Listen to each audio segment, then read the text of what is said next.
Friends, welcome to Jaya's garden. வந்தால் ஏதாவது பறிக்காமல் போகக்கூடாதுல்ல. இங்கே பாருங்கள், நேற்று பறித்து ஒரு சகோதரிக்கு நம்ம ஷேர் பண்ணிட்டோம். இன்னைக்கு நம்ம சாப்பிட போகிறோம்.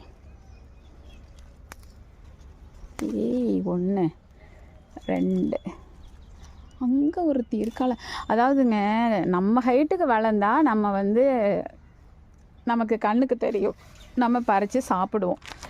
இவ 8 அடி என் ஹைட்டுக்கு மேலே வளர்ந்தான்னா, இங்கே பாருங்க பெருசு இருக்கா.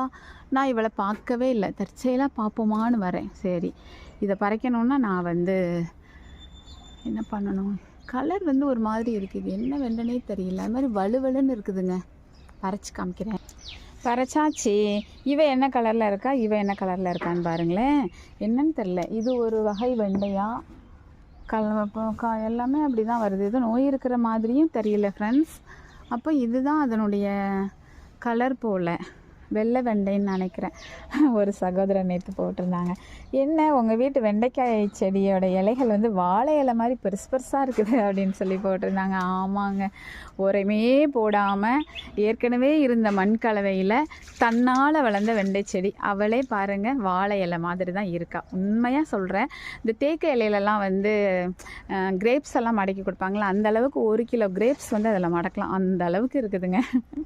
ஓகே, பாய்.